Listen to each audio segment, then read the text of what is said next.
Hi, this is Nancy of Nancy's Original Art. I'm making this video today for two reasons. One, I wanted my friends and family to see the paint technique that I've learned how to do through watching YouTube videos. This is what we call a Dutch pour.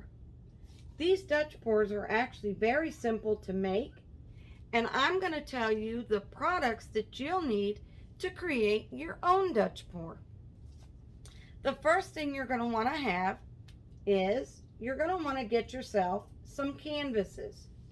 This is just a really simple canvas. Then you're going to need a blow dryer.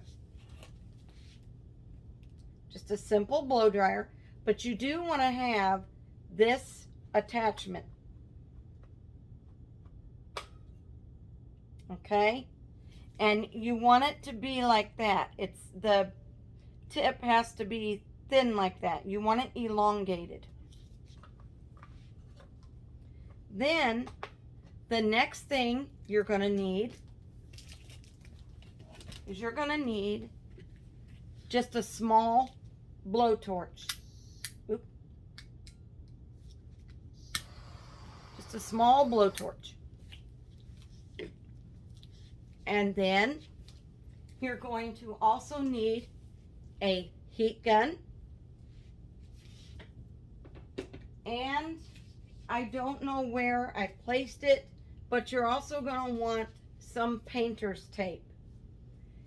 Now, as far as the paints themselves, you're going to need these three ingredients: pouring medium, or you can also use what's called Floetrol. Now, me personally, I like to use Floetrol, and I actually get the Flood brand. You can actually pick that up at your local Lowe's or Home Depot store. There, though, they're going to sell the smaller bottles. I actually get this big bottle off of Amazon.com, and it's delivered right to my front door. The second ingredient that you're going to need to make your paints is the actual acrylic paint.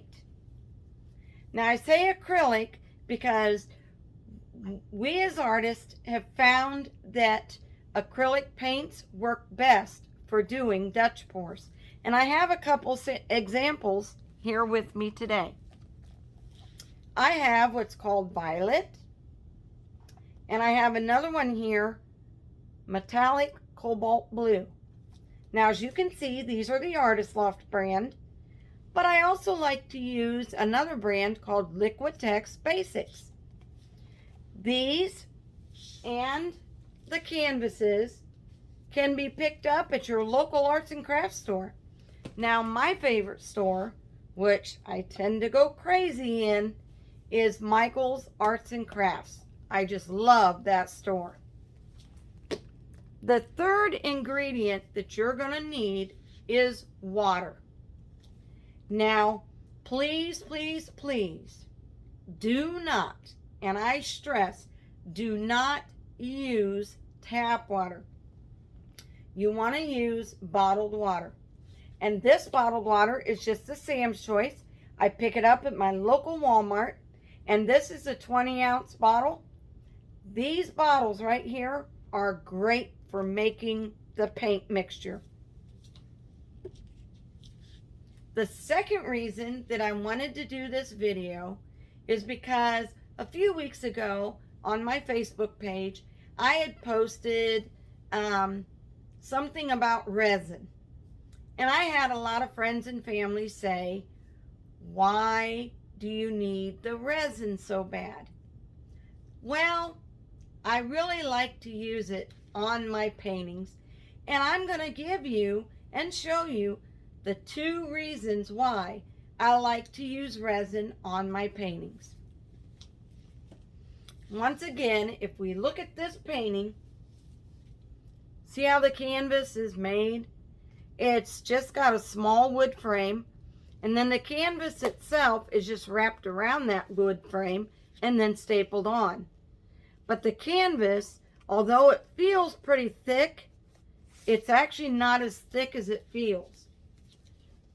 Just the tiniest thing can put a hole in the canvas. And once you get a hole, there's no going back. You cannot, and trust me, I've worked with canvases for several years. You cannot fix a hole on a canvas. Believe me, I've tried. Now, the second reason I like to use resin is if you look at this painting, okay, you're going to see that there are several shades of purple. There's some pink in there, and a lot of people think this is gray. That's actually not gray. And so what I'd like to do now, I'm actually going to pause the video. I'm going to take you to another painting that I finished. The paint had completely dried, and I had put a coat of resin on it that has also completely dried. Now this painting is made with orange, yellow, red, and a metallic 24 karat gold. Now, after I show you that picture, we're going to come back to this picture, and I'm going to tell you what this color actually is. So give me just a moment, and I'll be right back with you. Now, I'm hoping you're going to be able to see what I can actually see in this picture. So let's get started. In this painting, you see the yellows, the orange, and the reds. But if you look, if you look right in there, can you see some shimmer going on? Let me see if I can get up closer. You see that shimmer? That is actually the 24 karat gold. It's a metallic paint, and it actually, I'm going to try to tilt it a little bit to where you can, yeah, if I tilt it, you can really see that shimmer coming through. Right in there is a lot of it. And then I've got more as you come down. It's a little bit harder to see. I'm telling you, if you were here in person, you would be able to see what I'm seeing. But this is the other reason why I like using the resin, because it really makes those metallic colors stand out. Now give me a moment, and we're going to go back to the other painting. Now, in this painting that I showed you in the first place, what a lot of people, I'm going to turn it so you can see what I'm talking about here. What a lot of people thought was gray, that is actually a sterling silver. So once I put the coat of resin on this, that sterling silver is really going to pop, and you're really going to see that shimmer or sparkle pop out. Now, I do want to show you a couple other paintings that I've already, the paint has already dried, and I was able to put a coat of resin on it, and it is also dried. So give me just a second.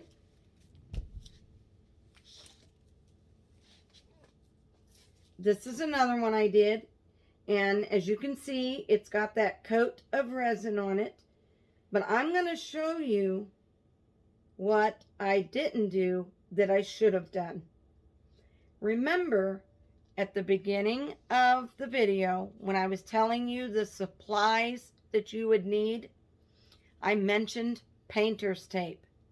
I'm going to show you the reason that you really want to use painter's tape.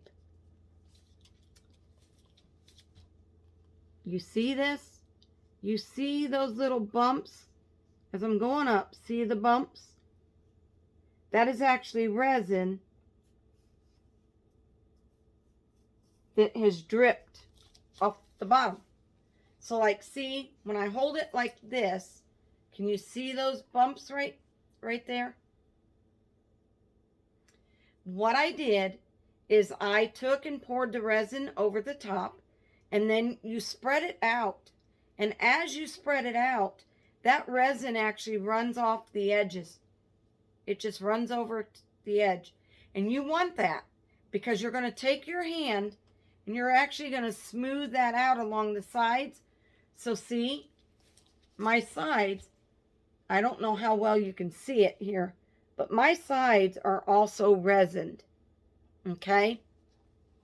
The problem is, if you forget to do the blue painter's tape or whatever color painter's tape you get, if you forget to do that, you're going to have these bumps here, and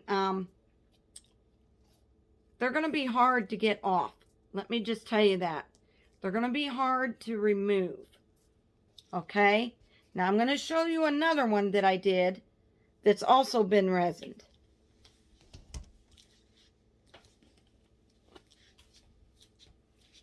This is what I'm talking about for the painter's tape.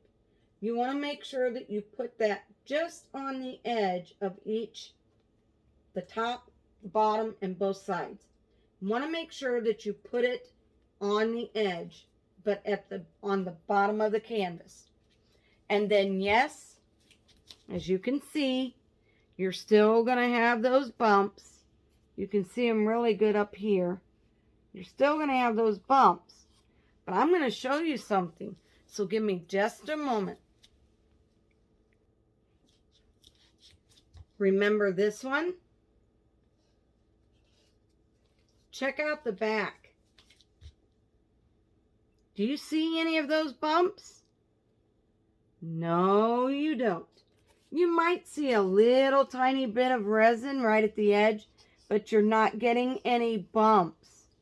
And that's because this one, when I did it, I had put the painter's tape on the back of it.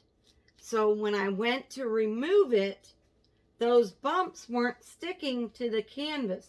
They were only sticking to the blue painter's tape. So once I pulled that blue painter's tape off, now the edges are nice and smooth on the back. And as you saw, it hung nicely on my wall.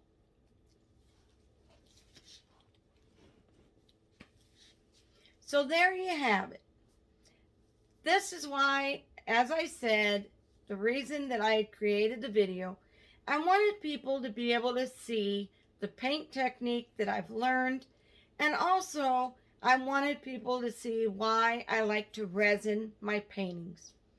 I really hope that everyone that has watched this video was able to enjoy it.